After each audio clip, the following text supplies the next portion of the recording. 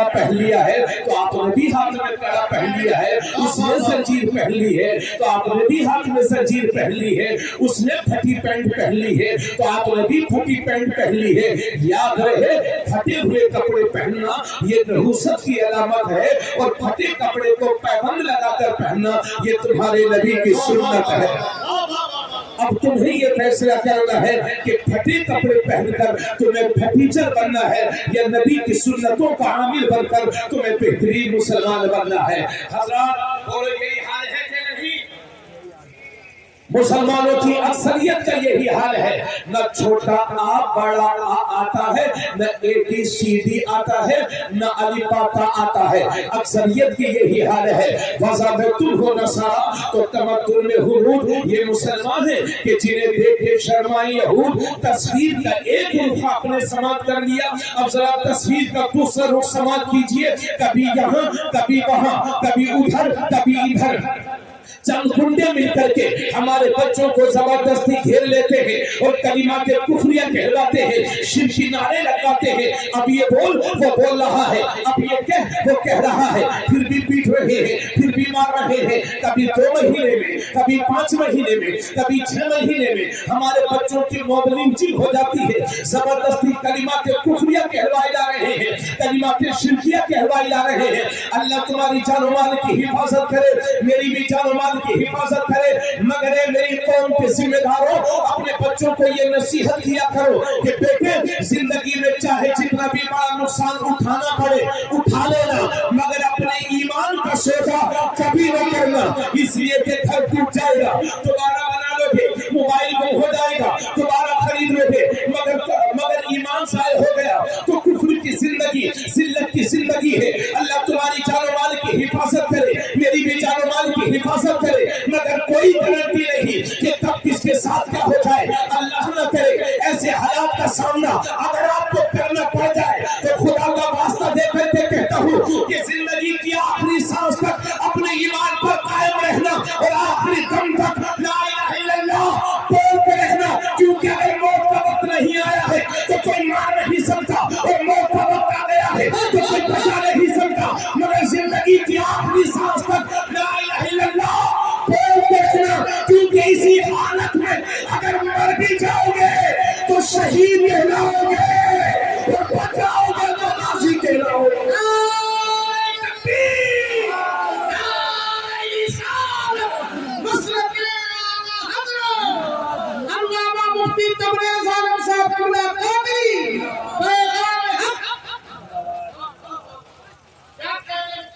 اے شہنشاہ مدینہ الصلاۃ والسلام، زینت عرش معلا، الصلاۃ والسلام، میں وہ سنی ہوں جمیل قادری، مرنے کے بعد میرا لاشا بھی کہے گا۔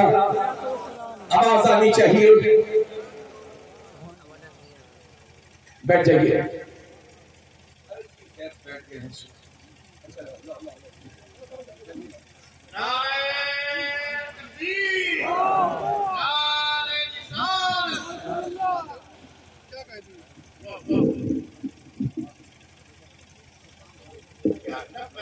میرے ساتھ بڑی پرابلم رہتی ہے، کہیں جاتا ہوں تو مائک چھوٹا رہتا ہے، کہیں کرسی چھوٹی رہتی ہے۔ ابھی مائک والوں کو یہ بات تو پتا ہونا چاہیے نا کہ انڈیا میں ہر آدمی ایک سائز کا تو ہے نہیں۔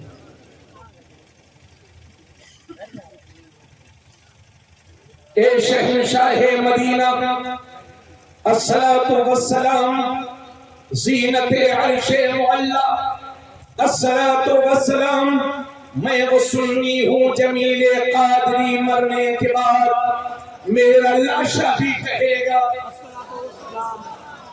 اس لیے میری گزارش ہے، ابھی جس کانفرنس کا حضرت نے ذکر کیا بہرائچ شریف میں 20 نومبر کو سنی کانفرنس تھی، اور ہندوستان کے ٹاپ کلاس کے تمام علماء مشائخ الحمدللہ وہاں موجود تھے۔ میں نے 25 منٹ تقریر کی، جس کو انڈیا کا 1 نمبر کا اردو اخبار انقلاب لکھنؤ ایڈیشن نے میری ہیڈنگ کے ساتھ اس کو شائع کیا، اور اخبار کی ہیڈنگ یہ تھی کہ جان سے زیادہ ایمان کی حفاظت ضروری۔ جو تقریباً پچھلے 2 سال سے میں جہاں بھی جا رہا ہوں ہے نا، اللہ کا شکر ہے اس 15 دن میں تقریباً میں نے 3-4 صوبوں کے سفر اور مختلف اضلاع کے سفر کیے۔ حضرات گرامی، میں آج آپ سے یہی عرض کر رہا ہوں، اے لوگوں، آج کے دور میں جان بچانے سے زیادہ ایمان بچانے کی فکر کرو، اپنے بچوں کو نصیحت کیا کرو۔ بھائی صاحب آپ مہربانی کریں، آج کے دور میں ایمان بچانے سے، جان بچانے سے زیادہ ایمان بچانے کی فکر کرو، بچوں کو اچھی تربیت دیجیے۔ انشاءاللہ اس حوالے سے عرض کروں گا، ایمان کہتے کس کو ہے، کیا ہے ایمان؟ اگر میں ایمان کی اصطلاحی تعریف کروں تو بہت زیادہ وقت چاہیے، اور میں اس معیار کا عالم بھی نہیں کہ اصطلاحی تعریف کا حق ادا کر سکوں۔ البتہ ہم نے اپنے بزرگوں سے یہ سنا ہے کہ ایمان کہتے ہیں محبت رسول کو، ایمان کہتے ہیں عشق رسول کو۔ اور ہماری حضور سے محبت کیسی ہونی چاہیے، حضور سے عشق کا لیول کیا ہونا چاہیے، کیسی ہونی چاہیے ہماری حضرت حضور سے محبت؟ تو آئیے سیکھتے ہیں بخاری شریف سے۔ قرآن کے بعد جس کتاب کا سب سے بڑا مقام ہے وہ ہے بخاری شریف۔ اسی بخاری شریف کی حدیث میں ہے کہ ایک دن میرے نبی نے حضرت عمر سے فرمایا، اے عمر، تم مجھ سے کتنی محبت کرتے ہو؟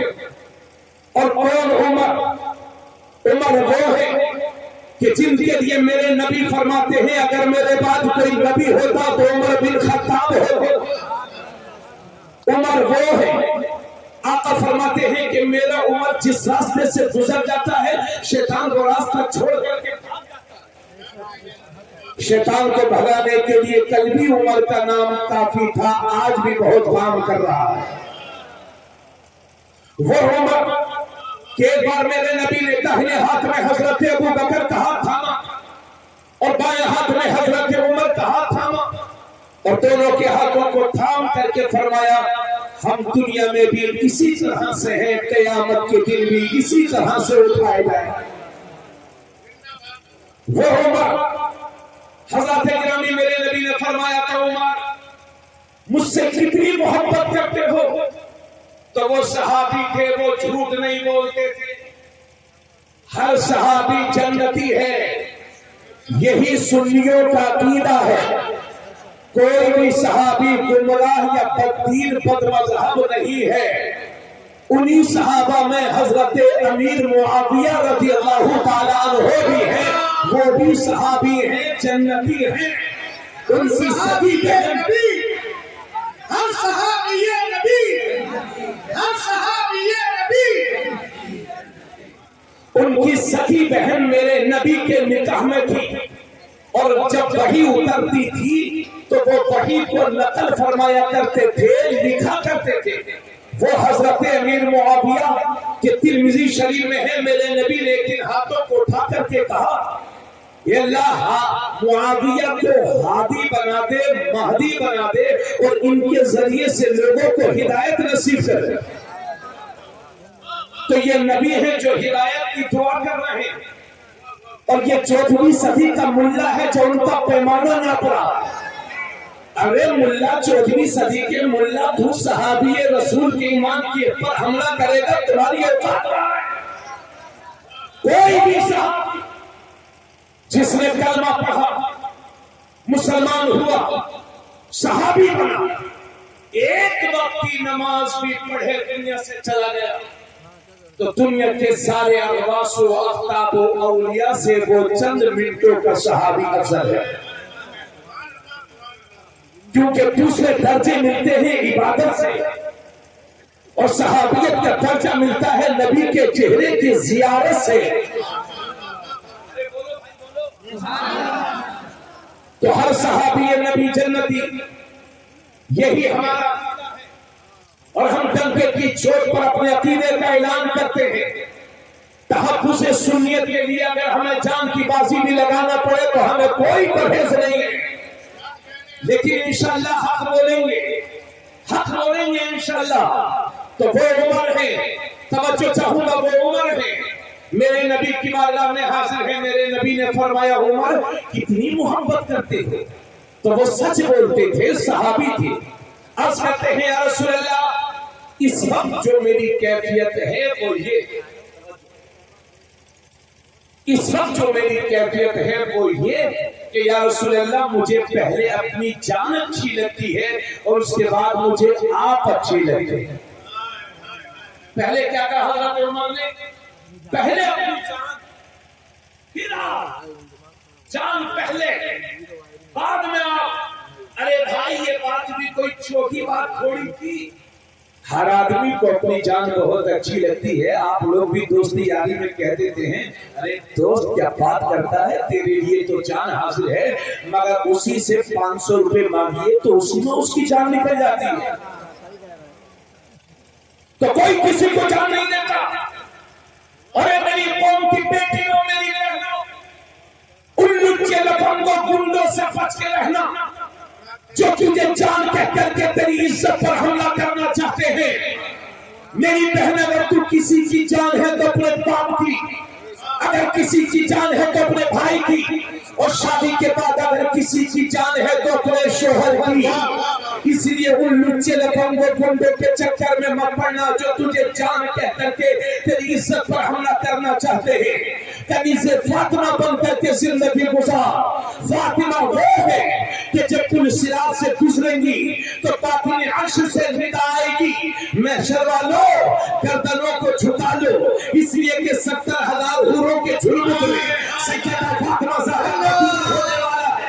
وہ فاطمہ کہ جنہوں نے موت کے وقت وصیت کی تھی کہ اے لوگوں میرے جنازے کو دن میں نہ اٹھانا بلکہ رات میں اٹھانا، کہیں ایسا نہ ہو کہ جنازہ دن میں اٹھے تو کسی اجنبی مرد کی نظر میرے جنازے پر پڑ جائے. وہ فاطمہ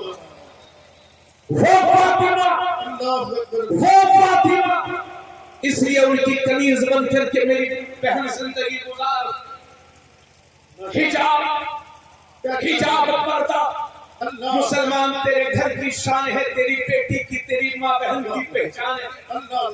اس لیے بھی اللہ کتنی دولت دے تو ماڈرن لباس مت اختیار کرنا بلکہ اپنے گھروں میں سیدہ فاطمہ زہرا کی کتاب زندگی کا مطالعہ کرو اور اپنی بہن بیٹیوں کو حجاب اور پردے کی ترتیب کرو.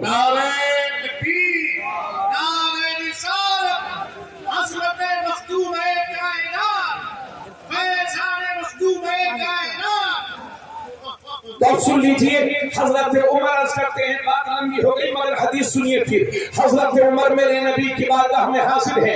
اللہ کے نبی نے ارشاد فرمایا عمر مجھ سے کتنی محبت ہے؟ تو عرض کرتے ہیں یا رسول اللہ سب سے پہلے اپنی جان اچھی لگتی ہے، پھر مجھے آپ اچھے لگتے ہیں. تو اسی دن میرے نبی نے ارشاد فرمایا تھا لا یؤمن احدکم حتی اکون احب الیہ من والدہ وولدہ والناس اجمعین. میرے نبی نے فرمایا تھا عمر تم میں کا کوئی بھی شخص اس وقت تک مسلمان ہو ہی نہیں سکتا جب تک کہ اپنے ماں باپ سے زیادہ، اپنی اولاد سے زیادہ، سارے رشتہ داروں سے زیادہ، دنیا کے سارے لوگوں سے زیادہ جب تک کہ مجھ سے پیار نہیں کرو گے، مجھ سے محبت نہیں کرو گے، اس وقت تک کوئی مسلمان ہو ہی نہیں سکتا. جب حضرت عمر نے سنا تو عرض کرتے ہیں یا رسول اللہ اب تو مجھے اپنی جان سے بھی زیادہ اچھے آپ لگتے ہیں، آپ لگتے ہیں. تب میرے نبی نے فرمایا الان یا عمر، اے عمر اب تیرا ایمان مکمل ہوا ہے، اب تیرا ایمان کمپلیٹ ہوا ہے. تو اے لوگوں حضور کی محبت کا تقاضا یہ ہے کہ اپنے ماں باپ سے زیادہ اپنے نبی سے پیار کرو، دوستوں سے زیادہ نبی سے پیار کرو، رشتہ داروں سے زیادہ نبی سے پیار کرو، خاندان سے زیادہ نبی سے پیار کرو، فروخت سے زیادہ نبی سے پیار کرو، ساری دنیا سے بڑھ کر کے نبی سے پیار کرو. اور ایسا پیار کرو، ایسا پیار کرو کہ تمہاری زبان بھی یہی بولے، تمہارا دل بھی یہی بولے کہ کہوں تیرے نام پہ جا فدا، آپ سے جاگو جہاں فدا، تو جہاں سے بھی نہیں جی بھرا کرو کیا کرو جہاں.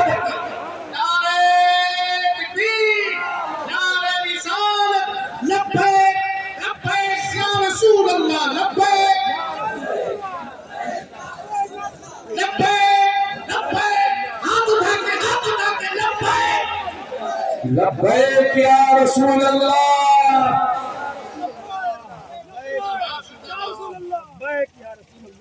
ساری دنیا سے بڑھ کر کے اپنے نبی سے پیار کرو. کریں گے انشاءاللہ؟ ادھر دیکھیں، کریں گے انشاءاللہ نبی سے پیار. اور انشاءاللہ میں اس حوالے سے عرض کروں گا تو ساری دنیا سے بڑھ کر کے اپنے نبی سے پیار کرو. اور محبت کا یہ اصول ہے کہ جس سے محبت کرو، جس سے پیار کرو، اس کی ہر بات پر عمل بھی کرو. یہ کون سی محبت ہے کہ جلوس میلاد النبی میں تو 2000 لوگ ہیں اور ظہر کی نماز میں صرف 20 نمازی. سن نہیں رہے یار آپ لوگ توجہ سے، تھوڑا سا افراد اپنے بند کر دیں. ہاں انتظام وغیرہ سب ہو گئے، بیٹھ جائیں. تھوڑا سا اچھا نہیں لگتا ہم جی لگا کر کے تقریر کر رہے ہوں اور بیچ میں تھوڑا سا تکلیف ہوتی ہے. آپ سے گزارش ہے کہ تکلیف ہے تھوڑا برداشت کریں اور ادب و احترام کے ساتھ سماعت کریں. اجازت ہے بات آگے بڑھاؤں تو محبت کا یہ اصول ہے کہ جس سے محبت کی جائے اس کی ہر بات پر عمل بھی کیا جائے. انشاءاللہ عرض کروں گا اس حوالے سے. ابھی 2 مہینے پہلے اپنے ملک میں ٹرینڈ چلا تھا آئی لو محمد، اور وہ بھی انگلش میں. اسے غلامی ذہنیت نہیں کہوں گا تو اور کیا کہوں گا. ہمارے نبی کی زبان عربی ہے، ہمارے نبی پر جو قرآن اترا وہ عربی زبان میں ہے. نماز عربی میں پڑھی جاتی ہے، حج عربی میں ہوتا ہے. جنتیوں کی زبان ہے عربی، صرف عربی عرب والوں کی زبان تھوڑی ہے. یہ تو میرے نبی کی زبان ہے، جنت والوں کی زبان. اور ہمیں اس وقت بینر والے وہ عاشق رسول نہیں چاہیے جو بینر اٹھانے میں تو بہت آگے تھے لیکن جمعے کے دن سے نماز بھی نہیں پڑھی.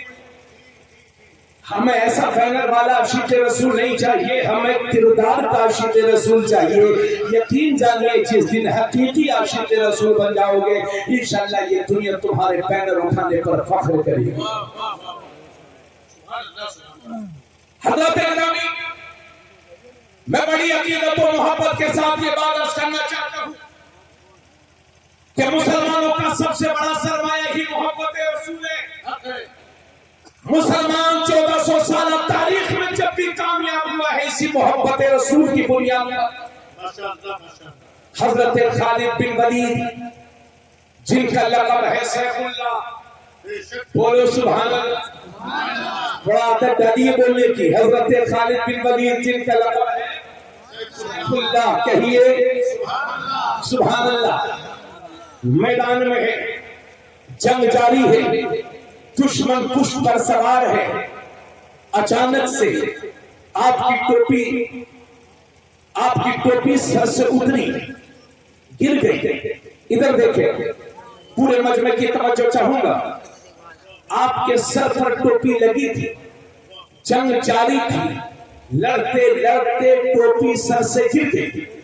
بے چین و بے قرار ہو گئے، کہنے لگے دوستوں میری ٹوپی تو اٹھا دو، میری کلاه تو اٹھا دو. حضرات جلدی سے اٹھا کر کے دی. حضرت خالد بن ولید نے چومی اور سر پہ لگا لی. جنگ کے ختم ہونے کے بعد حضرت خالد بن ولید سے لوگوں نے کہا کہ اے صحابی رسول، نعرہ تکبیر، نعرہ رسالت، بین الاقوامی شہرت یافتہ شاعر حضرت اسد اقبال کلکتوی، خواجہ ہندوستان، فیضان غریب نواز. بیٹھیے بیٹھیے بیٹھیے بیٹھیے بیٹھیے ماشاءاللہ ماشاءاللہ. بیٹھیے بیٹھیے بیٹھیے ماشاءاللہ. عالمگیر شہرتوں کے حامل سرخان مصطفیٰ شاعر، ہاں ناخواں ہونے کے ساتھ ساتھ وہ اچھے شاعر بھی ہیں. اور الحمدللہ 30-35 سال میں ہمارے عزیز وطن ہندوستان کی وہ شعر و شاعری کی دنیا میں سب سے مقبول آواز ہے. اس کی سب سے بڑی وجہ یہ ہے کہ یہ جہاں بھی جاتے ہیں چاہے ماحول جیسا ہو لیکن مجمع کو رنگ رضا چڑھا ہی دیتے ہیں. اسی کوالٹی کی وجہ سے یہ زندہ ہیں اور انشاءاللہ اسی کے ساتھ زندہ رہیں گے انشاءاللہ. جہاں جہاں ارے بھائی اعلیٰ حضرت والوں کی کہیں کمی تھوڑی ہے. میں تو اپنے ہمارے اسٹاف کے لوگ ہم سے کبھی کبھی مذاق کرتے ہیں کہہ رہے ہیں کہاں جلسے میں چلے آئے کہاں. تو ہم نے کہا بھائی دیکھو جب تک سنی زندہ ہے تب تک ہمیں ٹینشن لینے کی ضرورت نہیں ہے اور جس دن سنی ہی ختم ہو جائے گا تو ہم دنیا میں رہ کے کریں گے. تو ماشاءاللہ ایک جہان ہے میرے اعلیٰ حضرت کا. وادی رضا کی کوہ ہمالا رضا کا ہے جس سمت دیکھیے وہ علاقہ رضا ہے. اسی رضا کے باغ کی عظیم بلبل سلاخان مصطفیٰ عالمگیر شہرت یافتہ حضرت محترم الحاج اسد اقبال صاحب کلکتوی پوری شان و شوکت کے ساتھ تشریف لائے ہیں. اب آپ یہ نہ سوچیے گا کہ حضرت آئے ہیں تو میں یہاں سے اتر جاؤں. یہ ماشاءاللہ سب بھائی کی عادت ہے کہ ان کے پاس وقت رہتا ہے تو وہ بیٹھتے ہیں. ہاں میں نے ابھی تقریر تھوڑی ہی کی ہے انشاءاللہ آپ میرے بعد دن بھر تو ان کو سماعت کریں گے. بس تھوڑی سی آپ میری تقریر توجہ کے ساتھ سن لیجیے. تو میں یہ کہہ رہا تھا اب سارے مہمان آپ کے آگے ہیں. سید صاحب کی اللہ کی انشاءاللہ آمد ہوگی تو 2-4 لوگ چلے جائیں گے ہے نا اور 10-5 لوگ جا کر کے ادب و احترام کے ساتھ حضرت کو لائیں گے. باقی آپ حضرات سے گزارش ہے کہ سکون کے ساتھ بیٹھیں. تو حضرت خالد بن ولید نے ٹوپی کی چوما اور سر پہ لگایا اور کہا اے لوگوں خالد بن ولید جب بھی کامیاب ہوا ہے تو اپنی تلوار کی بنیاد پر نہیں اسی ٹوپی کی بنیاد پر کامیاب ہوا ہے کیونکہ اس ٹوپی میں میرے نبی کے بال مبارک لگے ہوئے ہیں. جب بھی میدان میں جاتا ہوں سر پہ لگا لیتا ہوں جہاں جاتا ہوں کامیابی کے جھنڈے گاڑ دیا کرتا. بس یہی عرض کر رہا تھا کہ مسلمانوں کا سب سے بڑا سرمایہ ہی محبت رسول ہے. آج دنیا یہی چاہتی ہے کہ مسلمان نسل سے مسلمان لوگوں سے محبت رسول کے چراغوں کو بجھا دو. اس قوم کو ایسا کر دو کہ ان کے دلوں سے حضور کا عشق کم ہو جائے حضور کی محبت کم ہو جائے. آج پوری دنیا لگی ہوئی ہے تاکہ مسلمانوں کے عشق رسول کو کم کیا جا سکے. لیکن یہ میری قوم کے ذمہ داروں تمہارے نبی کا واسطہ تمہیں دوں گا اس عشق رسول کو اپنے نسلوں میں منتقل کرنا. آقا فرماتے ہیں اپنے بچوں کو 3 چیزیں سکھاؤ. اپنے بچوں کو اپنے نبی کی محبت سکھاؤ, اپنے بچوں کو اہل بیت کی محبت سکھاؤ اور اپنے بچوں کو قرآن کریم کی تلاوت کرنا سکھاؤ. یہ 3 چیزیں سکھاؤ. صرف نعرے تک عشق رسول نہیں رہنا چاہیے بلکہ جب گھر میں کھانا کھائیں تو اپنے بچوں سے کہا کرو کہ بیٹے بیٹھ کے کھا, یہ تیرے نبی کی سنت ہے. بیٹھ کے پانی پی, یہ تیرے نبی کی سنت ہے. کھانے کے بعد دعا کر, یہ تیرے نبی کی سنت ہے. گھر سے باہر جا سلام کر, یہ تیرے نبی کی سنت ہے.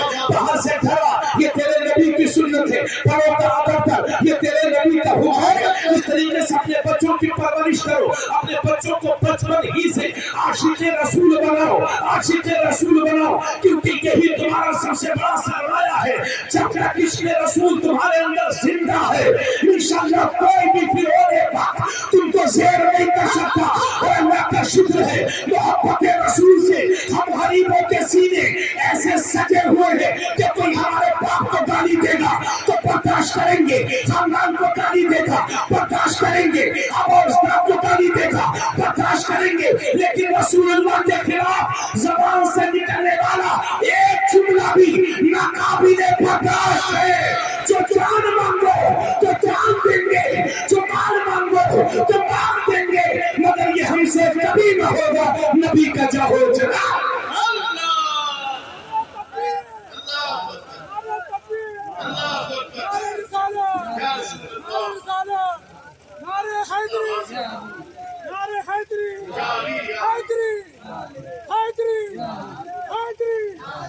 پورا مجمع میرے ساتھ ادب کے ساتھ ہاتھ اٹھائے بولے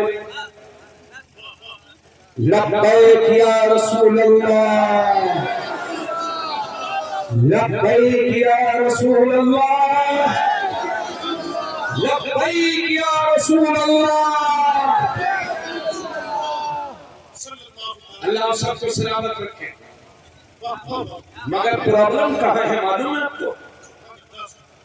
پرابلم یہ ہے کہ اگر ہمارا بچہ جب مدرسے میں جاتا ہے یا صبح صبح اسکول کو جائے تو کہتا ہے اماں جی السلام علیکم، تو مادر مہربان اماں جی اتنا خوش نہیں ہے، لیکن جب صبح صبح نکلے اور کہے دادی جی گڈ مارننگ، تو 80 سال کی دادی بھی کھلکھلا اٹھتی، حالانکہ انہیں یہ پتا ہے کہ گڈ کیا ہے اور مارننگ کیا ہے، مگر دادی کو اتنا پتا چل رہا ہے کہ پوتا انگلش میں نے بہت پڑھ لکھ رہا۔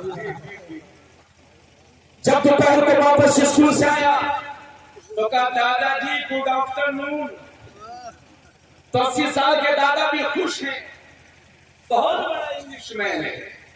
اور جب رات کو سونے لگا تو پاپا جی پیچھے باقی رہ گئے، پاپا جی گڈ مارننگ گڈ نائٹ، تو پاپا بھی بیچارہ خوش ہے پاپا بھی کہ بیٹا انگلش بہت اچھی پڑھ رہا ہے، بہت بڑا آدمی بنے گا۔ مطلب یہ ہے کہ انگریز کو چلے گئے مگر اپنے غلام چھوڑ کر کے گئے ہیں۔ جو قوم اپنی تہذیب کو چھوڑ کر کے دوسروں کے رنگ میں رنگتی ہے اس کا یہ حال نہیں ہوگا تو اور کیا ہوگا؟ حالانکہ گڈ مارننگ کا مطلب کیا ہے؟ گڈ مارننگ کا مطلب یہ ہے کہ تمہاری صبح اچھی ہو، بھلے سے دوپہر کو طبیعت خراب ہو جائے۔ گڈ آفٹرنون کا مطلب یہ ہے کہ دوپہر اچھی ہو، بھلے سے شام کو ڈینگو ہو جائے۔ گڈ نائٹ کا مطلب یہ ہے کہ رات اچھی ہو، بھلے سے صبح کو آنکھ کھلے یا نہ کھلے۔ تو یہ سلام کے وہ طریقے ہیں جس پر ہم اور آپ قربان ہیں، مگر ظاہر اسلام تیرا سلام السلام علیکم ورحمۃ اللہ وبرکاتہ، تو پر اللہ کی سلامتی نازل ہو، اللہ کی رحمتیں نازل ہو، برکتیں نازل ہو، گھر میں رہو تو بھی سلامت رہو، باہر رہو تو بھی سلامت رہو، یہاں بھی رحمت وہاں بھی رحمت، یہاں بھی برکت وہاں بھی برکت۔ اس لیے آپ کا بھائی کہتا ہے کہ پڑھائیے سب کچھ مگر اپنے بچوں کو تربیت دینی دیجیے۔ نعرہ تکبیر، نعرہ رسالت، مذہب اسلام، مسلک اعلیٰ حضرت علامہ مفتی تبریز عالم صاحب قبلہ قادری۔ ہاں باہر نکلیے اس غلام، یہ جو غلامی بھری پڑی ہے نا ذہن میں، اس سے باہر نکلیے۔ اپنے گھروں میں حضور کی سنتوں کی باتیں کیا کرو، نبی کے معجزات کی باتیں کیا کرو۔ حضرات کہنا بہت کچھ تھا، لیکن اب مختصر کر کے یہ عرض کر رہا ہوں کہ دیکھیے میرے بھائی، فروخ آباد میں حافظ صحیح الدین صاحب، علامہ مفتی شمشاد صاحب قبلہ فروخ آبادی، بچپن میں ہمارا نام سنتے تھے صاحب، آج بھی ماشاءاللہ ملک بھر کے مختلف حصوں کے وہ دورے کیا کرتے ہیں۔ حضرت علامہ زین العابدین صاحب قبلہ کہ جن کی زیر شفقت میں نے فاروق آباد کے مختلف حصوں کا دورہ کیا، اللہ انہیں سلامت رکھے، ہمارے محسن ہیں، کرم فرمائے۔ میں یہ عرض کر رہا تھا یہ جو کام ہو رہا ہے دینی کام، صرف ایک کان سے سنیں گے اور دوسرے کان سے نکال دیں گے، یہ اچھا نہیں ہو رہا ہے۔ میں نے شروع تقریر ہی میں کہا تھا کہ اسلام نے نکاح کو نہایت آسان بنایا تھا، مگر ہماری قوم نے بری رسموں کے ذریعے سے اسے اپنی قوم کے لیے سب سے بڑا مشکل مسئلہ بنا۔ جہیز میں زمینیں بیچ بیچ کے لوگ جہیز دے رہے ہیں، لوگ نکال کر کے جہیز دے رہے ہیں۔ کبھی کبھی تو ایسا ہوتا ہے کہ ایک دو نواسے بھی ہو جاتے ہیں، نواسیاں بھی ہو جاتی ہیں، مگر باپ کے سر سے وہ قرض نہیں اترتا جو بیٹی کی شادی کے وقت لیا تھا۔ کتنے باپ آتم ہتیا کرنے پر مجبور ہو گئے کیونکہ جہیز کے بھکاریوں کی ڈیمانڈیں کہاں سے پوری کرے۔ ارے جہیز کے بھکاریوں، جس زبان کو سسرال کے آگے کھولتے ہو، کاش اسی زبان کو راتوں میں اٹھ کر کے میرے رب کے حضور کھول دو تو میرا رب اتنا دے گا کہ تمہاری نسلوں سے غریبی کا خاتمہ ہو جائے گا۔ عجیب عجیب رسمیں بنا رکھی ہے، ارے بھائی ہلدی کی رسم ہلدی اس لیے لگائی جاتی ہے طبی اعتبار سے، ڈاکٹر کے لحاظ سے کہ لڑکی کی شادی ہونے والی ہے، ہلدی لگائی جاتی ہے تاکہ جسم صحت مند رہے، طاقتور رہے اور خوبصورت بھی لگے۔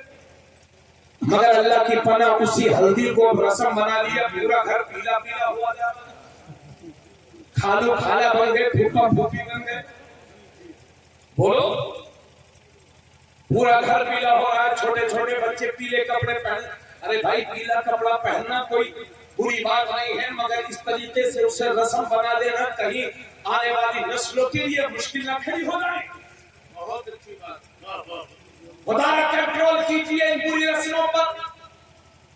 آپ کو معلوم نہیں ہے کہ قوم کی ہزاروں بیٹیاں انہی پوری رسموں کی وجہ سے غیروں کے ہتھے چڑھ گئی۔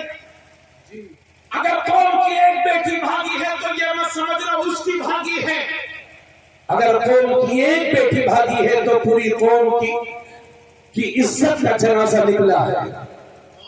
اس لیے رحم کرو معاشرے پر، اور آپ سے یہ گزارش کرتا ہوں، اگر میں آپ سے پوچھوں کہ سب سے اچھی شادی کون سی ہے تو آپ کہیں گے حضرت سب سے اچھی شادی وہ ہے جس میں 10 طرح کے آئٹم ہوں، سب سے اچھی شادی وہ ہے کہ جس میں اسٹینڈنگ میں کھانا ہو۔ عجیب چلن ہے صاحب، گھر میں تو بیٹھ کے کھائیں گے۔ آپ مجھے بتائیے سب لوگ، آپ لوگ گھروں میں بیٹھ کے کھاتے ہو یا کھڑے ہو کے کھاتے ہو؟ بولو بھائی۔ میں نے ایسا بھی دیکھا، حالانکہ اب تو میں شادیوں میں جاتا نہیں ہوں، بہت کم شادی ایسی بچی ہیں جن میں جانے کے لائق ہیں، میں نہیں جاتا ہوں، بارات وغیرہ میں بھی بہت کم جاتا ہوں، سمجھا دیتا ہوں کہ کم لوگ جائیے، مسجد میں نکاح کر کے لیتے آئیے، بات سمجھیے میری۔ لیکن ایسی اب کیا بتاؤں آپ کو، اگر میں آپ سے پوچھوں کہ سب سے اچھی شادی کون سی ہے تو آپ کہیں گے حضرت سب سے اچھی شادی وہ ہے کہ جس میں 10 طرح کا کھانا ہو، 40 طرح کے کھانے بن رہے۔ ارے بھائی آدمی ہے کہ جانور ہے، کتنا کھائے گا؟ بولو، نہ کھانے والے کو شرم نہ کھلانے والے کو شرم، یار کھاتے تھوڑا ہے اور نالیوں میں بہایا جاتا ہے، اتنی طرح کے آئٹم بنیں گے۔ اگر میں آپ سے پوچھوں کہ سب سے اچھی شادی کون سی ہے تو آپ کہیں گے حضرت جس میں انتظام بہت ہو، لیکن جس نبی کا ہم نے اور تم نے کلمہ پڑھا ہے وہ نبی فرماتے ہیں، میرے نبی فرماتے ہیں سب سے بہترین شادی وہ ہے جو کم سے کم خرچ میں منعقد ہو جائے۔ زور سے بولو۔ حضرات انہی فضول خرچیوں کی وجہ سے بہت سارے لوگ اپنے بچوں کی صحیح وقت پر شادی نہیں کر پا رہے۔ آقا کریم صلی اللہ علیہ وسلم فرماتے ہیں کہ جس کے بچے شادی کے لائق ہو گئے پھر بھی اس نے شادی نہیں کی، اور اگر اس لڑکے یا لڑکی سے زنا سرزد ہو گیا تو جتنا گناہ اس زانی یا زانیہ کو ملے گا اتنا ہی گناہ اس کے ان ماں باپ کو ملے گا کہ جس نے صحیح وقت پر اپنے بچوں کی شادی نہیں کی تھی۔ اچھے خاصے لوگوں کو دیکھو 35 سال عمر ہو گئی ہے، 40 سال عمر ہو گئی ہے کہ بھائی صاحب شادی کر دیجیے۔ ارے حضرت ابھی میری ایج ہی کیا ہے، کچھ لائف بن جائے، نوکری سوکری ہو جائے، تھوڑا گھر بن جائے۔ امام مسٹر جی کہیں ایسا نہ ہو کہ لائف بناتے بناتے آپ قبر میں تشریف لے جائیں۔ رحم کیجیے معاشرے پر، بچے بالغ ہو جائیں تو ان کی شادیوں میں آپ جلدی کریں، کیونکہ حدیث شریف میں ہے جب کسی مسلمان لڑکے کی شادی ہوتی ہے تو شیطان روتا ہے اور کہتا ہے ہائے افسوس اے ابن آدم، تو نے 2/3 ایمان مجھ سے بچا لیا ہے۔ اس لیے شادی کرو، جلدی کرو۔ ارے بھائی لڑکے لوگ بھی یہاں کے خوش نہیں ہو گئے، میں ان کا اچھا انتظام کروا رہا ہوں، پھر بھی وہ لوگ پتہ نہیں کیا ہو گیا ہے لوگوں کو، تھوڑا سبحان اللہ تو کہہ دو یار ان سے۔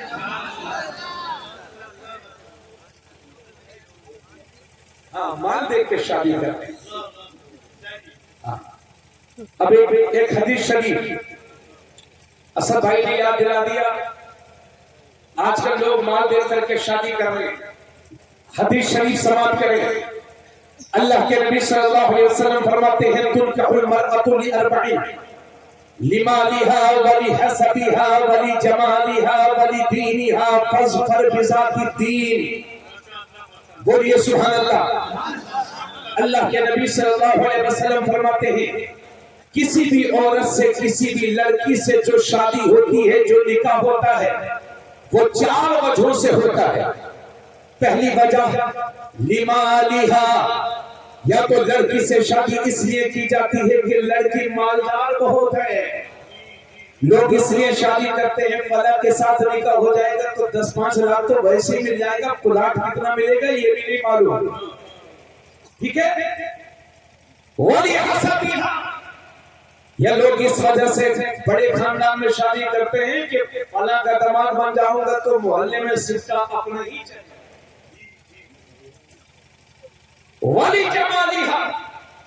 یہ اس وجہ سے شادی کی جاتی ہے کہ لڑکی خوبصورت بہت ہے. چوتھی بات میرے نبی فرماتے ہیں وَلِدِينِهَا، یہ اس وجہ سے شادی کی جاتی ہے کہ لڑکی دیندار بہت ہے. حضور فرماتے ہیں تم دیندار لڑکی سے نکاح کرو کامیاب ہو جاؤ گے. سبحان اللہ سبحان اللہ سبحان اللہ. یہ جتنی طلاقیں زیادہ ہوتی ہیں معلوم ہے یہ زیادہ تر امیروں میں ہوتی. کیوں؟ کیونکہ لڑکی لے کر کے آئی ہے سوئفٹ ڈیزائر کریٹا. اب وہ 10 بجے تک تو سوئے گی نا. اب اگر ساس نے 8-9 بجے اٹھا دیا تو معاملہ خراب، کیونکہ وہ دروازے پر کریٹا کھڑی ہے. بچے اگر ہاں کسی کی نیت ہے کہ دیندار لڑکی لاؤں گا، اگر اس کے نصیب سے اور حسن نیت کی وجہ سے اگر وہ دیندار بھی ہو تو انشاءاللہ امید ہے کہ خوبصورت بھی ہوگی، ایماندار بھی ہوگی، بڑے خاندان کی بھی ہوگی. کبھی کبھی ایسے ہوتا ہے کہ دین کی نیت ہوتی ہے اور دین کی برکت سے سب مل جاتا ہے. اجازت ہے. وہ حضرت عمر کے جن کا میں نے ذکر کیا سن لیجیے ان کے حوالے سے.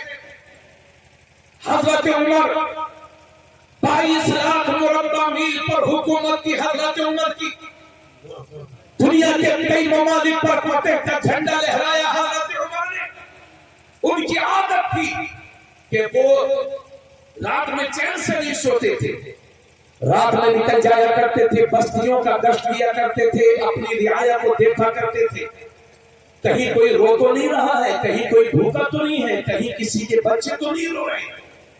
ایک دن گشت کرتے کرتے، غور سے سنیے گا، ایک دن گشت کرتے کرتے ایک گھر کی طرف تشریف لے گئے تو وہاں 2 عورتوں کی بولنے کی آواز آ رہی تھی.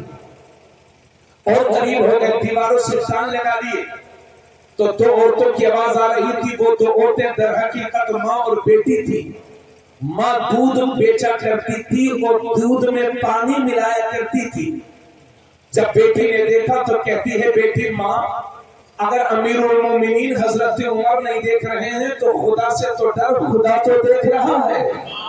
حضرت عمر نے یہ بات سنی اور فوراً الٹے پاؤں وہاں سے واپس ہو گئے.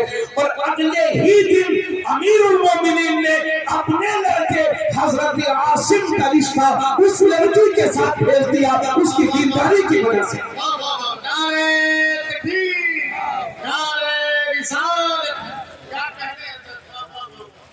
بولیے سبحان اللہ، اور زور سے بولیے سبحان اللہ. حضرات اتنی باتیں کہنے کے بعد اب آئیے ایک حدیث شریف اس حوالے سے اور اس کے بعد انشاءاللہ اختتام کی طرف چلوں گا. آقا کریم صلی اللہ علیہ وسلم فرماتے ہیں، حضور فرماتے ہیں نکاح مسجدوں میں منعقد کرو. اعلنوا هذا النکاح وَاجْعَلُوهُ فِي الْمَسَاجِدِ. توجہ چاہوں گا، یہ 10 بیویوں کی کہانی کی کتاب میں نہیں ہے، ترمذی شریف میں ہے. اللہ کے نبی فرماتے اعلنوا هذا النکاح وَاجْعَلُوهُ فِي الْمَسَاجِدِ. نکاح جب بھی کرو تو اعلان کر کے کرو، چھپ چھپ کے نکاح نہ کرو، اور نکاح مسجدوں میں منعقد کرو. حالانکہ مسئلہ یہ ہے کہ کوئی شرط پالی جائے، کوئی یہاں نکاح کرنا چاہے تو یہاں بھی ہو جائے گا. کوئی 2 لاکھ 5 لاکھ کا ہوٹل بک کر کے نکاح کرنا چاہے وہاں بھی ہو جائے گا. شرطیں پالی جائیں. ہوائی جہاز میں بھی نکاح ہو جائے گا, شرطیں پالی جائیں. کشتی میں بھی نکاح ہو جائے گا. لیکن تمہارے نبی کی روح امت کو پکار کر کہہ رہی ہے نکاح مسجد میں منعقد کرو. اگر مسجد کا ادب کر سکتے ہو اور مسجد میں شور اللہ ہو تو نکاح کی سب سے بہترین جگہ مسجد ہے. مسجد کیونکہ حضور فرماتے ہیں نکاح مسجدوں میں منعقد کرو, کیونکہ جب نکاح مسجد میں ہوگا تو اس کے بہت سارے فائدے ہیں, جن میں سب سے بڑا فائدہ یہ ہے کہ اکثر لوگوں کا نکاح زندگی میں ایک بار ہوتا ہے, بار بار نہیں. تو حضور فرماتے ہیں اس نکاح کو مسجد میں منعقد کرو, کیونکہ جب تمہارا نکاح مسجد میں ہوگا تو تمہارے نکاح میں کوئی ناپاک شامل نہیں ہوگا, صرف پاک لوگ شامل ہوں گے. دوسری بات یہ ہے کہ نکاح کے بعد جو ہزاروں روپے کے پٹاخے پھوڑے جاتے ہیں وہ نہیں پھوٹیں گے. تیسری بات یہ ہے کہ نکاح کے بعد نکاح پڑھانے والا قاضی محترم امام محترم مسجد میں جب دعا کرتے ہیں تو حدیث میں لکھا ہے کہ مسلمان جب مسجد میں دعا کرتے ہیں تو ساتھ میں اللہ کے فرشتے بھی آمین کہا کرتے ہیں.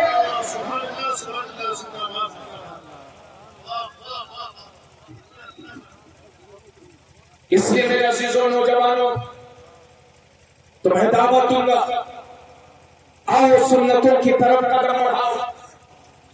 ناچ بہت کروا لیے, کہو اپنے والد سے کہ میرا نکاح مسجد میں ہوگا. اور میں آپ سے بعد میں کہلواؤں گا ان علماء کی موجودگی میں تبریز عرفات بھی اعلان کرتا ہے کہ انشاءاللہ جہاں تک خاندان میں میری چلے گی اور اپنے بچوں کا نکاح انشاءاللہ مسجد میں منعقد کرواؤں گا. ابھی میں بنارس گیا تھا 2-3 مہینے پہلے, تقریر کے بعد ایک آدمی مجھے ملے, بظاہر چہرے سے غریب آدمی معلوم ہوتے تھے. کہنے لگے حضرت میرا ایک ہی لڑکا ہے اور انشاءاللہ میں اس کا نکاح مسجد میں کرواؤں گا. آپ نے تو یہ پہچان بنا دی ہے کہ یتیموں کے نکاح مسجدوں میں ہوتے ہیں, غریبوں کے نکاح مسجد میں ہوتے ہیں. آپ تو کروڑ پتی ہیں. اور یہ جو جمعہ 8 دن والے سیٹ ہے نا, 8 دن والے جمعہ 8 دن, یہ نیا نویلا سیٹ بنا ہے. اس کا تو پیر ہی پجامے میں نہیں ہے, یہ پانی کی طرح پیسے بہا رہا ہے. اور جمعہ 8 دن والے سیٹ اللہ کے واسطے رحم کر معاشرے پر, سب کی حالت تیری جیسی نہیں ہے. اور بھائی صاحب بعض لوگوں کو بھی کیا کہوں, وہ کہتے ہیں حضرت خوشی ہے ڈانس تو ہوگا, باجا تو بجے گا. امام صاحب مسجد سے کہہ رہے ہیں جس کے نکاح میں ڈانس باجا ہوگا اس کا نکاح نہیں پڑھاؤں گا. تو یہ جمعہ 8 دن والا سیٹ بیچارے امام ہی کا دشمن ہو گیا, جبکہ امام اچھے راستے پر چلا رہے ہیں. مگر اسے اچھے راستے پر چلنا کب ہے, کیونکہ امام بھاگ جائیں گے تو اسے تکلیف تھوڑی ہے. یہ تو 15 دن میں ایک بار نماز پڑھتا ہے. تکلیف تو انہیں ہے جو 5 وقت کی نماز پڑھتے ہیں. اب یہ ہے نئے نویلا سیٹ یہ کہہ رہا ہے کہ ارے ایسے امام تو ایسے مولوی تو میری جیب میں 5-10 رکھے رہتے ہیں, یہ نہیں پڑھائیں گے, دوسرا بلا کے لے آؤں گا. اور بھی کھوپڑی کے سیٹ شریعت کے معاملے میں عقل کے گھوڑے نہ توڑا. شریعت تیرے باپ کی محتاج نہیں ہے, تو شریعت کے محتاج ہے. اور کان کھول کے سن لو کہ آپ جو 4 کرتے پجامے تو خرید سکتے ہیں, مگر سارے خاندان کی دولت مل کر کے بھی کسی عالم ربانی کی زبان کو نہیں خرید سکتے.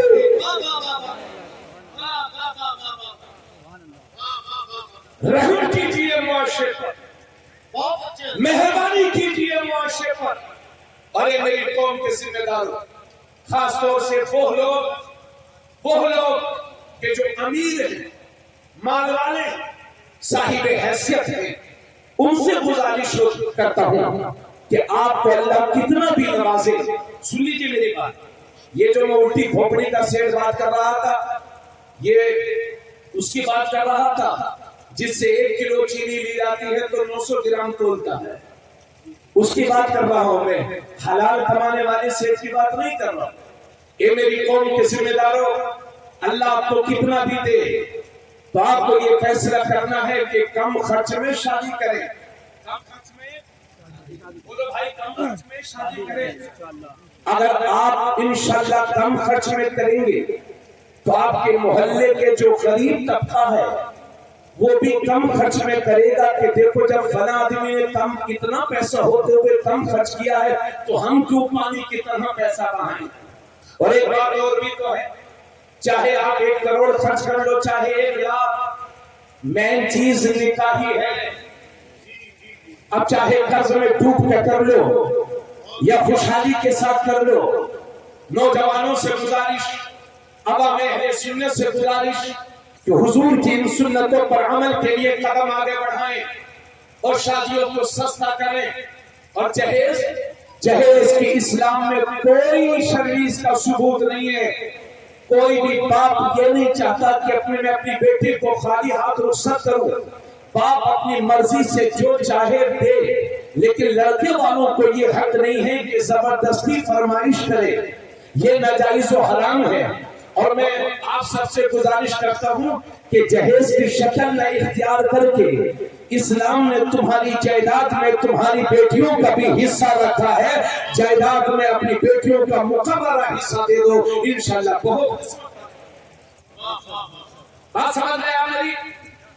بہت لمبا وقت ہو گیا، مجھے علم پر تقریر کرنی تھی مگر 100 باتوں کی ایک بات کہہ کر کے رخصت ہونا، انشاءاللہ اپنی کبھی آؤں گا عرض کروں گا۔ بس یہ کہہ رہا ہوں کہ شادیوں کو سستی کرو اور ضرورت کے مطابق گھر بناؤ اور اپنی حیثیت سے بڑھ کر کے اپنے بچوں کو پڑھاؤ اور لکھاؤ، اس لیے کہ آنے والا وقت جہالت کا وقت نہیں ہے، آنے والا وقت علم کا وقت ہے۔ سچر کمیٹی کی رپورٹ یہ کہتی ہے کہ 3 سے 4% مسلمانوں میں پڑھے لکھے ہیں۔ جس قوم میں 3-4% لوگ پڑھے لکھے ہوں گے اور 94% لوگ بے پڑھے لکھے ہوں گے، اس قوم کا یہ حشر نہیں ہوگا تو اور کیا ہوگا؟ حالانکہ ہم اس نبی کے ماننے والے ہیں کہ جب میرے نبی پر پہلی وحی اتری تو اللہ نے فرمایا اقرأ بسم ربک الذی خلق خلق الانسان من علق اقرأ وربک الاکرم الذی علم بالقلم۔ نبی پر جو پہلی وحی اتری ہے اس میں پڑھنے کا ذکر ہے، اس میں قلم کا ذکر ہے۔ سن لیجئے تقریر کا بالکل آخری مرحلہ، توجہ چاہوں گا پورے مجمع کی۔ نبی پر جو پہلی وحی اتری ہے اس میں قلم کا ذکر ہے اور پڑھنے کا ذکر ہے۔ جب میرے نبی نے ادھر دیکھے، جب میرے نبی نے مکہ شریف میں اعلان نبوت کیا تھا تو صرف 17 لوگوں کو لکھنا آتا تھا، اور وہی میرا پیغمبر 23 سال تبلیغ کر کے جب ظاہری دنیا سے رخصت ہوتا ہے تو 1.25 لاکھ صحابہ کرام کے ہاتھ قلم سے سجے ہوئے تھے، جنہیں لکھنا بھی آتا تھا، جنہیں پڑھنا بھی آتا تھا۔ اس لیے میرے بھائی یہ درد دل سن لے، یہ تقریر نہیں ہے میرے بھائی، یہ درد دل ہے جو لفظوں کے ذریعے سے تمہارے ذہنوں تک پہنچانا چاہتا ہوں۔ اے میری قوم کے ذمہ داروں، اٹھو، بیدار ہو جاؤ، شادیوں کو سستا کرو، ضرورت کے مطابق گھر بناؤ اور اپنی حیثیت سے پڑھ کر کے اپنے بچوں کو پڑھاؤ اور لکھاؤ، اس لیے کہ آنے والا وقت جہالت کا وقت نہیں ہے، آنے والا وقت علم کا وقت ہے۔ سفر کی چابیاں اسی قوم کے ہاتھ میں ہوں گی کہ جس قوم کے نوجوانوں کے ہاتھ قلم اور کتاب سے سجے ہوں گے۔ اگر ایسی سوتے رہ گئے تو کہیں ایسا نہ ہو کہ تمہیں ہمیشہ کے لیے سلا دیا جائے۔ اور جو حالات اس وقت چل رہے ہیں مجھے تو کبھی کبھی ڈر لگتا ہے اگر یہی حالات رہے تو کہیں ایسا نہ ہو کہ اس ملک کے اندر ہماری نسلوں کو غلام بنا کر کے رکھا جائے۔ اس لیے ہوش کی کمانو، اپنی حیثیت سے پڑھ کر کے پڑھاؤ، کپڑے پرانا پہننا پڑے پہن لو، روٹی سوکھی کھانا پڑے کھا لو، مگر یاد رہے اپنے بچوں کو جاہل مت رہنے دینا۔ اور یہ بھی یاد رکھنا کہ دنیا کی ساری یونیورسٹیز، دنیا کے سارے کالجز، دنیا کے سارے اسکولز یہ ڈگری ہولڈر بناتے ہیں اور قرآن بہترین انسان بناتا ہے۔ اس لیے سب کچھ پڑھائیے مگر اپنے بچوں کو قرآن ضرور پڑھائیے۔ پڑھائیں گے کہ نہیں پڑھائیں گے قرآن؟ میں نے بتایا کہ ہمیں انجینئرز کی بھی ضرورت ہے، ڈاکٹرز کی بھی ضرورت ہے، مگر میں یہ چاہتا ہوں کہ انجینئر ہو تو ایسا ہو کہ دنیا بھی انجینئر بعد میں ہو، رسول اللہ کا سچا غلام پہلے ہو۔ ہم یہ چاہتے ہیں کہ ڈاکٹر ہو تو ایسا ہو کہ طبیب جسمانی بعد میں ہو، طبیب روحانی۔ ماسٹر ہو تو ایسا ہو کہ دنیاوی کتاب بعد میں پڑھے، اللہ کی کتاب پہلے پڑھے، دنیا کی کتاب بعد میں پڑھے، اللہ کی کتاب پہلے پڑھے۔ مدرسہ فیضان غوث الورا جو قوم کی بیٹیوں کے لیے حافظ سہیم الدین صاحب نے کھولا ہے، یہ جان کر کے بے پناہ خوشی محسوس کر رہا ہوں۔ 5 عالمہ فاضلہ ان کے مدرسے سے فارغ ہوئی ہے، اور ہاں میرا خیال یہ ہے کہ ایک مولانا اپنے گھر والوں کو بڑا مشکل سے سدھار پاتا ہے، مگر پڑھی لکھی ایک بیٹی پورے خاندان کی بیٹیوں کو، ماؤں کو، عورتوں کو سدھارنے کے لیے کافی ہے نا؟ ہاں، اور اگر آپ اسکولوں کی مہنگی فیس نہیں بھر سکتے، آ جاؤ، مدرسوں نے اپنے دروازے تمہارے لیے کھول دیے۔ اسکول میں فیس جمع نہ کرو تو نوٹس آ جائے گا کہ اگر فیس جمع نہیں کرو گے تو تمہارے بچوں کو ٹیسٹ میں نہیں، اس لیے سال میں 4 ٹیسٹ ہوتے ہیں تاکہ فیس چھوٹنے نہ پائے، تمہارے بچوں کو ایگزام میں بیٹھنے نہیں دیا جائے گا۔ ان مدرسوں والوں نے، لڑکیوں والوں نے آپ کو، لڑکیوں کے مدرسے نے آپ کو نوٹس بھیجا ہوگا، لیکن لڑکے والوں مدرسے نے کبھی آپ کو نوٹس نہیں بھیجا ہوگا۔ یہ مدرسے ہماری ریڑھ کی ہڈی کی طرح ہیں، اگر یہ کمزور ہو گئے تو ہندوستان کا مسلمان ایمانی اعتبار سے کمزور ہو جائے گا۔ اس ملک کو آزاد کرانے کے لیے، اسی ملک کو آزاد کرانے کے لیے انہی مدرسوں سے فارغ ہونے والے ہزاروں علماء نے اپنی جان کا نذرانہ پیش کیا ہے۔ دہلی سے لے کر کے، دہلی دروازے سے لے کر کے پیشاور تک تقریباً 600-700 کلومیٹر کا فاصلہ ہے۔ ایک انگریز مؤرخ لکھتا ہے کہ جب 1856 میں جب انگریزوں کے خلاف بغاوت کی گئی تو اس بغاوت کو انجام دینے میں علماء کا بہت بڑا کردار تھا ملک کو آزاد کرانے کے لیے، تو بدلے میں علماء کو پھانسی کے پھندے پر چڑھایا گیا۔ دہلی سے لے کر کے پیشاور تک لوگ بتاتے ہیں کوئی درخت ایسا نہیں تھا جس درخت پر کسی عالم دین کی لاش نہ ٹنگی ہوئی ہو۔ اس لیے لوگوں، یہ مدرسے ہماری ریڑھ کی ہڈی ہیں، یہ مدرسے جہاں ہماری دینی ضرورت کو پورا کرتے ہیں، وہیں یہ مدرسے ہماری ملکی ضرورت کو بھی پورا کرتے ہیں۔ اور آپ کے ذریعے سے یہ میسج میں ساری لوگوں کو دینا چاہتا ہوں، بس دیکھ لیجئے، ختم کر رہا ہوں۔ ہاں، آپ کے ذریعے سے مجھے معلوم ہے اصل میں ایک ہی تقریر ہونی ہے، اس کے بعد پھر اسد بھائی ماشاءاللہ پڑھیں گے، تو انشاءاللہ آپ جیسا سنیں گے ویسے وہ پڑھیں گے۔ بس ہو گئی پوری تقریر، 2 باتیں مجھے چھوٹی چھوٹی ہو کہنی تھی، ہاں اس لیے میں آپ سے عرض کرتا ہوں۔ ہاں، تو میں اپنی گورنمنٹ سے بھی یہ کہنا چاہوں گا کہ مدرسے، اور سنو، یہ مدرسے چلانے والے کوئی چور نہیں ہے۔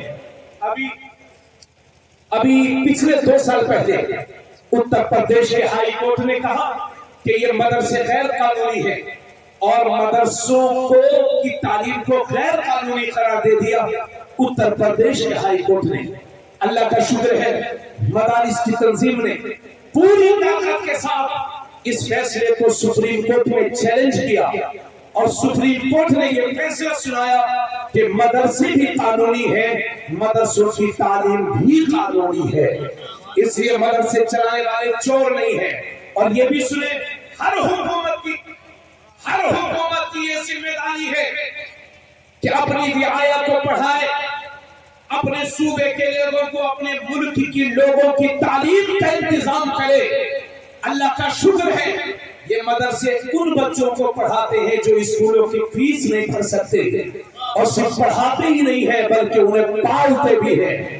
یہ انتظام صرف مدرسوں کے پاس ہے، تو اللہ کا شکر ہے ہماری گورنمنٹ کو تو خوش ہونا چاہیے کہ جو کام اسے کرنا چاہیے یہ مدرسے اس کام میں بہت حد تک مدد کر رہے ہیں۔ اللہ کا شکر ہے ہم خود مدرسے سے پڑھے ہوئے ہیں، ہے نا؟ بھلا جائیے، اپنی ضرورت کے مطابق ہندی پڑھ لیتے ہیں، ضرورت کے مطابق انگلش بول لیتے ہیں، کہیں بھوکے پیاسے نہیں رہیں گے۔ اللہ کا شکر ہے، اور اپنے فن کے تو ہم ماہر ہیں ہی الحمدللہ۔ ہاں تو یہ جتنے علماء بیٹھے ہیں، یہ انگلش کی بنیاد پر نہیں، یہ علم دین کی بنیاد پر آپ نے یہ عزت بخشی ہے۔ اور حضرات یہ بھی کہنا چاہوں گا، مسلمان بنیے، زیادہ بڑے انگریز نہ بنیے۔ جس طرح سے ہمیں خاندان کے لیے ایک ڈاکٹر کی ضرورت ہوتی ہے، فیملی ڈاکٹر کی، اسی طرح سے ہمیں روحانی پاکیزگی کے لیے خاندان میں ایک عالم دین کی ضرورت ہے۔ اگر اللہ نے آپ کو 4 لڑکے دیے ہیں، اب تو ہم دو ہمارے 2 والے زیادہ ہیں، ہم 2 ہمارے 2 ہے نا۔ ماسٹر صاحب، انجینئر صاحب بھی بول رہے ہیں، ڈاکٹر صاحب بھی بول رہے ہیں، کوئی مولانا صاحب بھی بول رہے ہیں، ہم 2 ہمارے 2، ہم 2 ہمارے۔ ارے بھائی، جب ایک ابا ہونا چاہیے تو ایک بڑے ابا اور ایک چچا تو ہونا چاہیے، تو 3 تو اسی طرح سے ہو گئے۔ ایک خالہ بھی ہونا چاہیے، تبھی تو پتہ چلے گا کہ خالہ کیا ہوتی ہے۔ تو یہ ہم 2 ہمارے 2، اور گورنمنٹ بھی ماشاءاللہ کہہ رہی ہے کہ جس کے 2 بچوں سے زیادہ ہوں گے اس کا پروموشن نہیں ہوگا، سرکاری نوکری نہیں لگے گی۔ میں اپنی گورنمنٹ سے گزارش کرتا ہوں، جس کا ایک بھی نہیں ہے پہلے اسے نوکری دے دو، بعد میں کچھ بچے تو ہمیں دے دو۔ یہ ہماری گورنمنٹ سے ادنا سی درخواست ہے کہ پہلے انہیں نوکری دے دی جائے، جن کا ایک بھی نہیں ہے۔ اس لیے ہم 2 ہمارے 2 بھلے چکر میں آپ مت پڑھیے۔ اللہ فرماتا ہے وَلَا تَقْتُلُوا أَوْلَادَكُمْ خَشْيَةَ إِمْلَاقٍ نَحْنُ نَرْزُقُكُمْ وَإِيَّاهُمْ، اپنی اولاد کو مفلسی کے ڈر سے قتل نہ کرو، ہم تمہیں بھی رزق دیں گے، ہم انہیں بھی رزق دیں گے۔ دوستو، اگر آپ کے 4 بیٹے ہیں، 2 بیٹے ہیں، 3 بیٹے ہیں، تو آپ یہ عزم مصمم کر لیجئے کہ انشاءاللہ اپنے ایک بیٹے کو عالم دین ضرور بنائیں گے۔ کہیے انشاءاللہ۔ ہمیں ہمارے باپ غریب آدمی سائیکل چلا کر کے ہمیں پالا، انہوں نے مجھے مدرسہ بھیج دیا۔ میرا ایک بھائی اور ہے جو دارالمشرقیہ مبارکپور سے فارغ ہے، منظر اسلام سے مشق اختہ کیا ہے۔ جب اسے بھی میرے ابو نے مدرسہ بھیج دیا، میرے ابو ڈاکیے تھے، پوسٹ مین میرے والد صاحب، تو میں نے کہا ابو جی آپ نے خورشید کو بھی مدرسہ بھیج دیا، ہم تو اس کو ڈاکٹر بنائیں گے۔ ہمیں کیا معلوم بھائی کہ ڈاکٹر بننے میں کتنا لگتا ہے، ہماری تو ہم غریب آدمی کیا جانے بھائی۔ تو میرے والد صاحب جو مولانا نہیں تھے، ماسٹر تھے، وہ کہتے ہیں بیٹے نہیں ہم اس کو بھی مولانا بنائیں گے، روزی دینے والی ذات اللہ کی ذات۔ یہ ایک ماسٹر کے لفظ تھے، اس کے جملے تھے۔ اللہ کا شکر ہے، اللہ کا شکر ہے، دین کی برکتوں سے اللہ نے اتنا نوازا کہ ایک باپ کی جو تمنا ہوتی ہے دنیا میں کہ میرا بیٹا یہ ہو اور ایسا ہو، اللہ نے وہ سب کچھ نواز دیا اسی علم دین کی برکت سے۔ اللہ کا شکر ہے۔ تو دوستو، یہ دنیا ہی سب کچھ نہیں ہوتی، اپنے جس طرح سے جسمانی صحت کے لیے خاندانی ڈاکٹر کی ضرورت ہے، اسی طرح سے روحانی پاکیزگی کے لیے ہمیں عالم دین کی ضرورت ہے۔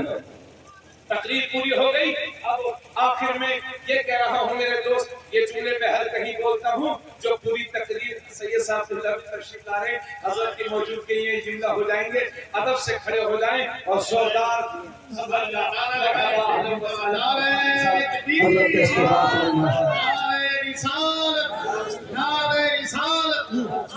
حضور انیس المشائخ کلے گلزار واسطیہ واسطی دولہا شیخ کامل مرشد کامل حضور سیدی سرکار انفیہ صاحب اللہ قادری واسطی، ماشاءاللہ سبحان اللہ، یہ ہماری اور آپ کی